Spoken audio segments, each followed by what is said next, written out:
Comparece ante usted, licenciado Bien Jonathan Aguilar Mendoza. Datos comprensidos en su audiencia próxima pasada. Mi nombre es Javier. Sí, señoría. Bueno, primeramente yo le voy a dar una lluvia de ideas para la cual va a ser para no la vinculación a proceso de mi cliente. El primero, el testimonio que mi cliente, él mismo atestigó que él no tenía dominio del momento. Primeramente, ya que en su testimonio, y leo, él me agarra el hombro izquierdo y dice, me jaló, por lo que yo me volteé bruscamente, aventé las cucharas y después, al término de su declaración, aclaró, no las tenía bien agarradas con mi mano izquierda y procedí a protegerme porque el señor me iba a seguir golpeando, por lo que por instinto lo esquivo, haciendo mi cuerpo hacia abajo y darle un golpe con la mano derecha donde tenía el cuchillo y enterrándose. Bajo esto, primero tenemos que fundar de las armas prohibidas de portación no punible contra este conflicto. Tenemos la tesis número 214314 del Semanario Judicial de la Federación, que nos dice, y leo: de conformidad con el artículo 179, fracción 1 del Código Penal del Estado de México, son consideradas armas prohibidas los puñales, los cuchillos, las puntas y armas ocultas o disimuladas en bastones.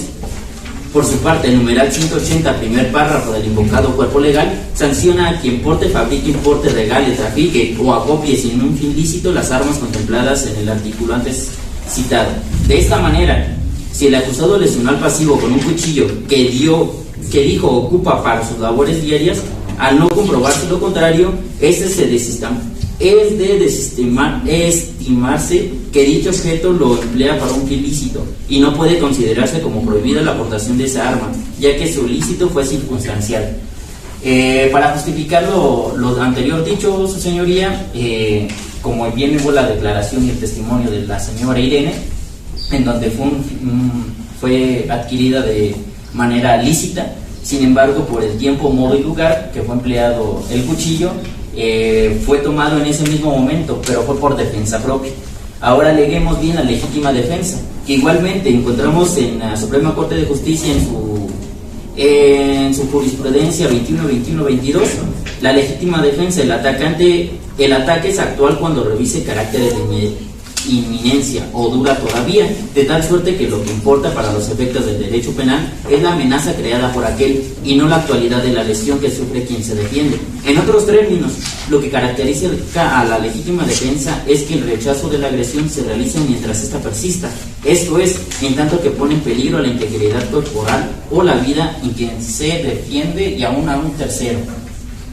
Bajo esta lluvia de ideas, entender la situación, el instinto de supervivencia va a evitar cualquier tipo de razonamiento humano.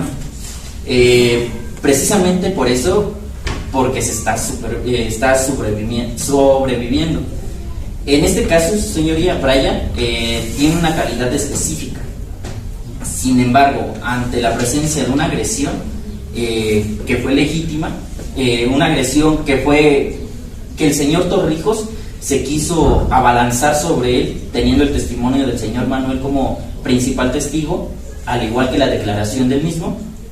Él se abalanzó, sin embargo él no tenía otra alternativa, él contaba con el arma en mano y por instinto humano que no cabe el razonamiento, se tuvo que defender.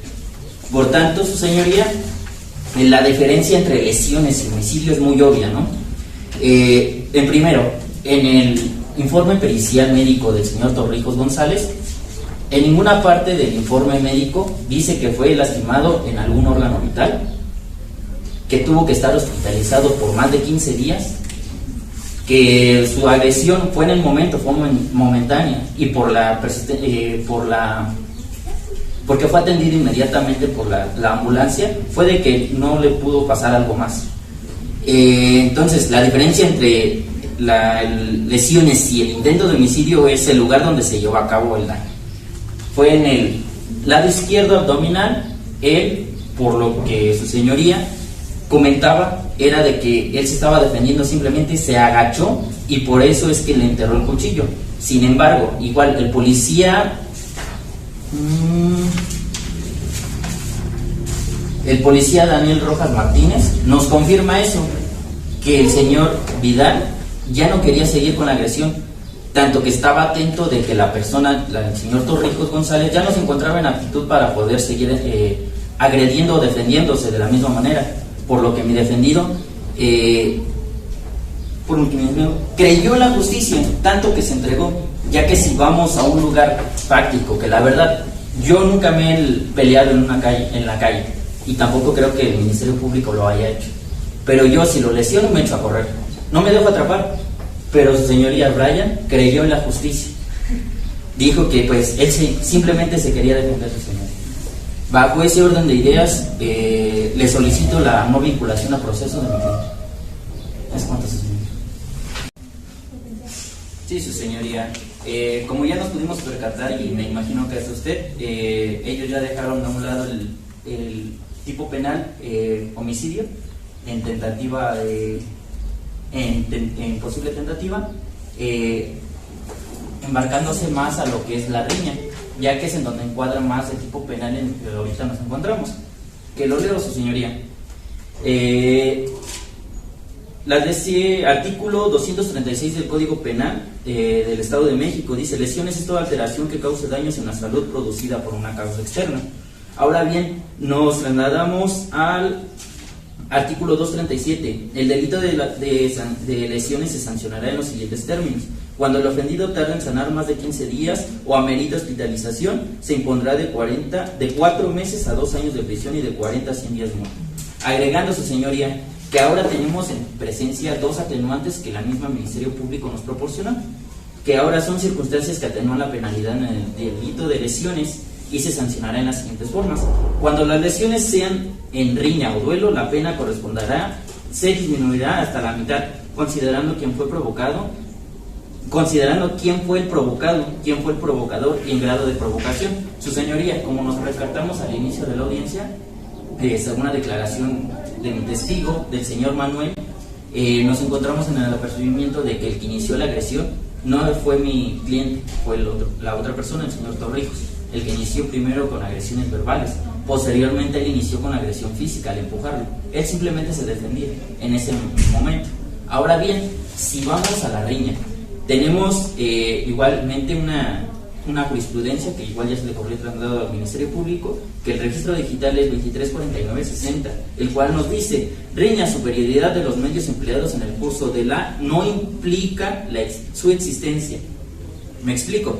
Si uno de los contendientes dentro de la riña en un momento determinado recurre a un medio que le da superioridad sobre su oponente, ello no implica que deje de existir la riña, sino una circunstancia que se debe tener en cuenta para graduar la pena. Que eso sí, su señoría, estamos conscientes de ello, puesto dentro de ella no hay el acuerdo sobre los medios lesivos a utilizarse.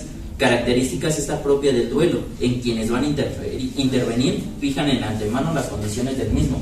Su señoría, con el video nos pudimos dar cuenta que las dos personas están peleando y agrego un medio de prueba, su señoría, que es el informe médico pericial de mi hoy defendido, que dice que tiene 2 hematomas de 9 centímetros en el lado izquierdo de su abdomen, un hematoma de 3 centímetros en el lado izquierdo de su cachete, el cual también son agresiones físicas provocadas por el señor Torrijos González.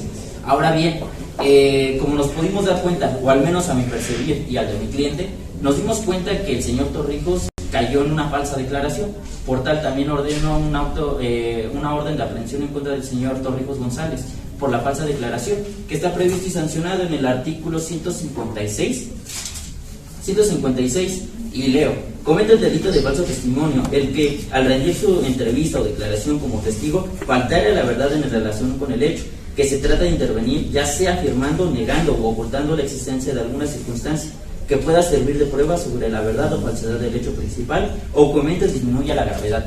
Su bien, su señoría, tenemos en cuenta de que el señor Torrijos González quería desfavorecer a mi cliente, ya que quería probar la ventaja, la alevosía, el cual en ningún momento se presentó. Ahora bien, si entendemos que la riña y las lesiones son en dos diferentes momentos, que primero se da la riña, después las lesiones, que fue en donde nada más mi cliente se quiso defender. No quiso hacer otra cosa, se quiso defender. Como bien ya dije, ante una agresión de esta naturaleza se activan mecanismos e instintos de autopreservación. Simplemente se quiso preservar su vida, el señor Vidal. Por tanto, su señoría, le solicitaría que no vincule a mi cliente. Sería según el auto de no vinculación, perdón. Puede que el actual de Brian le fue refiriendo una agresión real y actual, sin embargo, de un bien jurídico propio, en este caso su integridad física, además de que este no lo provocó dolosamente, toda vez de que fue la víctima quien lo agredió en primera instancia y dicho imputado solo repelió la agresión. Por lo tanto, en términos del artículo 319, esta juzgadora dicta de auto a no vinculación a proceso a favor del imputado Brian. Por lo tanto, se ordena su inmediata libertad, girándose el oficio a rigor del director del Centro Penitenciario de Nezahualcóyotl para los fines ya señalados. Asimismo, se revocan las medidas cautelares impuestas en favor del señor Brian. Hágase saber también a las partes que cuentan con 3 días hábiles para interponer el recurso de interpelación, como lo señala el artículo 267 y 471 del Código Nacional de Procedimientos Penales, quedando de este momento notificado a las partes. Así lo resuelve y firma la ciudadana juez de control del Distrito Judicial de Nezahualcóyotl del Estado de México, maestra en Ciencias Penales de Orihuela, y dase por terminada la misma. ¿Ministerio Público alguna petición? ¿Defensa? Nada más audio y video, sí. Una copia siempre, por favor. Le presento. Igual si le solicito audio de la presente audiencia. Así lo resuelve, ¿no?